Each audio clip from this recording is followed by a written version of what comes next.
Hi everybody, it's Casey Williams. It seems all the news lately circulates around electric vehicles, and Subaru has the new Solterra crossover coming. It's a very nice vehicle.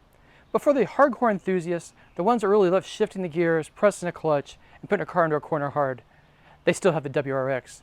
It was completely redesigned for 2022, and we have it here today. Let's go have a look at it. Well, you certainly are not going to miss it in the solar orange pearl paint. I mean, it just shines like the sun out here. But you can really tell this is a WRX. I mean, it has Subaru's traditional grille, looks really tough, I like that. Of course, you have the air intake here in the hood, the scoop, to feed the turbocharger. But you know, the lower cladding, and these are some things that people have complained a little bit about this design, that maybe it's a little too outbackish, a little too Crosstrek-ish. But I think overall it works really well and connects the WRX to the other family members from Subaru. But anyway, the gray cladding down below, still the squinty headlamps, really become a Subaru trademark recently, LEDs.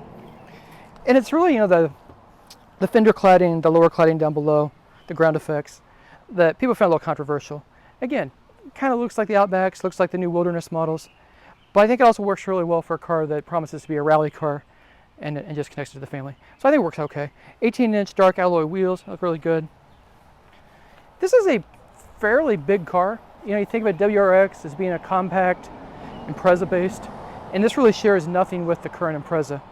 So I parked it next to a Honda Accord in the parking lot at work today, and it's nearly as long and nearly as wide as a Honda Accord. So it's pretty much a mid-sized car, much closer in size to an Impreza than you would think. But I like the design. I like the fenders, like the chiseling here and the sculpting. I think it looks, just looks real muscular, looks really good. Come around the back, kind of has the lower diffuser effect with the gray bumpers, quad exhaust outlets, and a nice little lip spoiler here. But overall, I think the car looks really good, looks really mature, but also looks very tough.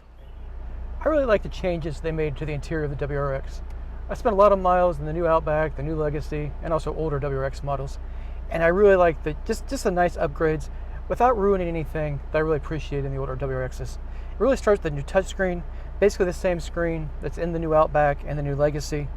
And those cars, that had some complaints about kind of slow startup, slow boot up of the system. This one seems to be working pretty well. Very slight pause, but nothing to keep me from buying the car. I like that there's a volume knob and a tuning knob. You can kind of scroll through the satellite radio stations as you're sitting in traffic. I think all cars should have those. I'm glad they have it. Other redundant knobs, you got the defroster, front defroster, rear defroster, and then also change the dual zone automatic climate control temperatures here. So buttons, easy to find when you need them. Knobs, easy to find when you need them. But everything else is in the screen. But it's a swipe screen, easy to use it. And then you got redundant controls down here. Heated front seats, they're cloth seats. Again, this is the premium model, so there are a couple levels above it where you can get leather. These are not leather.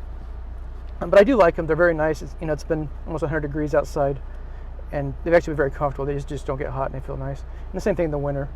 You just keep them from getting very cold. These are heated, though, so at least you'd be comfortable in them.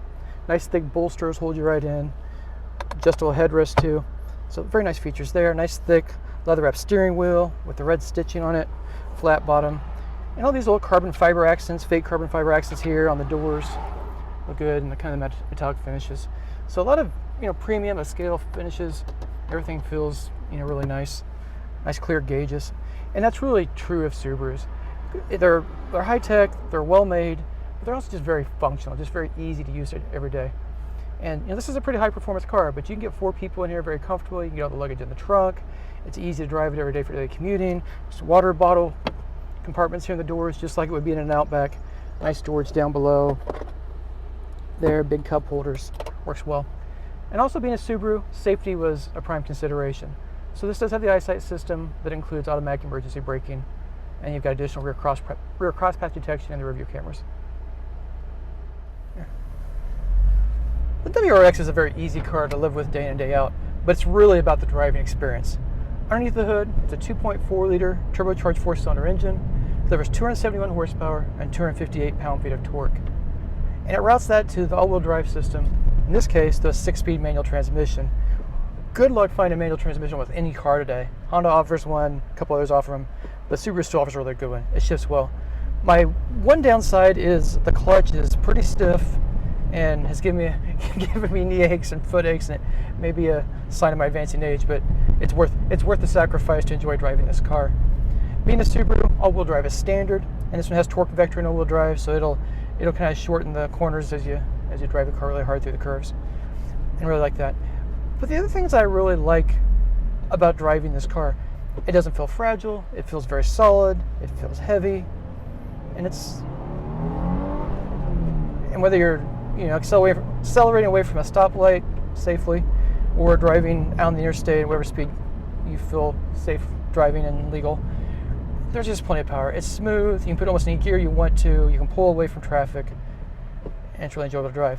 The one thing that I think is a downside to the driving experience, two things really. Suspension stiff, and it's a performance car, so you have to understand that. You're not buying this to be a luxury family car. And the other thing is gas mileage. Even with the stick shift and even with the 6-speed, it gets 19 miles per gallon in the city, 26 highway. That's about the same as a Subaru Outback Wilderness with all the off-road equipment on that vehicle. So it'd be really nice if it was getting over 30 miles per gallon out on the highway at least. Maybe a taller gear. But overall, driving it, that's why you buy this car. It's just a joy to drive it. Much of the news in the auto industry right now really is around electric vehicles. But I'm really glad that Subaru decided to show some love to the WRX. It's a bigger car, it's a more mature car, it's a more high-tech car, and it's actually a more enjoyable car to drive day in and day out. You can have fun on the weekends, but it's also a very good commuter car. You put the kids in the back seat of it and drive where you want to. It's also a very affordable car for what it offers. So let's talk about pricing. It starts just under $30,000. This one has equipped $32,105. Well, next week on another fun car. Till then, storm forward.